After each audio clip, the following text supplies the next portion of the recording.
ICMR ने एक सर्वे करवाया था, जिस सर्वे में ये हमें बताया गया कि भारत में एक इंसान साल में 3 से 4 बार रेस्पिरेटरी इन्फेक्शन से गुजरता है।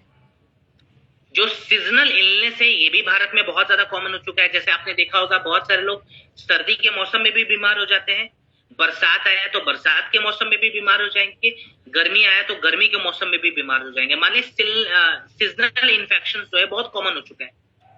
अब इसका रीजन हमें लैंसेट ने 2022 में दिया था। लैंसेट ने एक स्टडी कराया है इंडिया में, जिस स्टडी में ये बताया गया कि कोरोना वायरस बीतने के बाद से भारत में हर 2 में से 1 व्यक्ति का जो इम्यून सिस्टम है, जिसको हम रोग प्रतिरोधक क्षमता कहते हैं, रोगों से लड़ने की क्षमता, वो लगभग हाफ हो चुकी है, माने आधी हो गई है। जाहिर सी बात है, अगर रोग प्रतिरोधक क्षमता हमारे शरीर में कम हो जाएगा, आधी हो जाएगी, तो हम ज्यादा बीमार पड़ेंगे। अब यहाँ पे तुलसी का रोल सबसे अच्छा पाया गया। देखिए, आयुर्वेदा में हमें बताया गया है कि तुलसी एक ऐसी जड़ी बूटी है जो हमारे शरीर के रोग प्रतिरोधक क्षमता को बैलेंस करती है। इसके साथ ही साथ ये हमारे शरीर के त्रिदोष, जिसको हम वात, पित्त और कफ के नाम से भी जानते हैं। ये वात, पित्त और कफ क्या है, हम आगे के सेशंस में डिटेल में समझने वाले हैं। फिलहाल अभी आप खाली लिखें। ये हमारे शरीर के वात, पित्त और कफ को भी बैलेंस करता है। अब जैसे मैं बताऊं तो इसके अंदर हमने 5 प्रकार के तुलसी डाले हैं। उसके क्या क्या फायदे हैं एक बार हम ध्यान देंगे। सबसे पहले हम बात करते हैं रामा तुलसी के ऊपर। देखिए, रामा तुलसी में एंटीऑक्सीडेंट की मात्रा भर भर के होती है। अब हमारे शरीर के अंदर बहुत सारे कारणों से फ्री रेडिकल्स कभी कभी बनने लग जाता है। ये फ्री रेडिकल्स क्या है, इसको बहुत ही सिंपल तरीके से हम समझते हैं। डेड सेल्स का एक पार्ट होता है ये, जिससे कैंसर का खतरा बहुत ज्यादा बढ़ जाता है।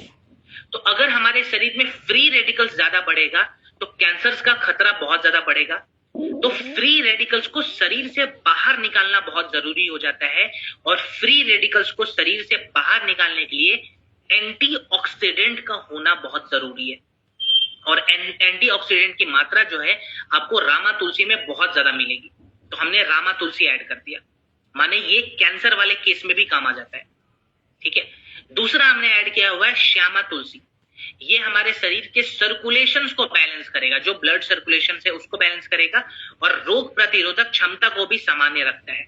माने हमारे शरीर के लिए जितनी इम्यूनिटी चाहिए उतना ये बना कर देगा। फिर हमने ऐड करा हुआ है वन तुलसी। वन तुलसी क्या करेगा, अगर किसी का स्ट्रेस लेवल बहुत बढ़ा हुआ है, एंजाइटी की समस्या आ रही है, नींद ठीक से नहीं आता है, तो ये हमारे कॉग्निटिव फंक्शंस को इंप्रूव करता है और स्ट्रेस लेवल को रिड्यूस करता है। देन हमने ऐड करा हुआ है अमृता तुलसी। अगर किसी को बैक्टीरियल इन्फेक्शन की समस्या आ रही है, वहां पे अमृता तुलसी बहुत अच्छा काम करता है।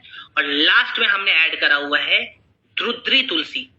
ये हमारे पाचन तंत्र को बेहतर बनाता है और हमारे स्किन की क्वालिटी को इंप्रूव करता है। एथनोफार्माकोलॉजी ने 2018 के शोध में इसकी पुष्टि करी थी। अगर किसी को इचिंग वगैरह की समस्या आ रही है, स्किन में कोई प्रॉब्लम है, एक्जिमा वगैरह की दिक्कत आ रही है, ठीक है, घाव वगैरह बहुत ज्यादा निकल जाते हैं, फोड़े फुंसी की समस्या है, वैसे व्यक्ति क्या करेंगे, नारियल तेल में या ऑलिव ऑयल में 4 से 5 बूंद पंच तुलसी को मिलाकर जहां जहां इचिंग की समस्या है वहां वहां मसाज करेंगे। ठीक है।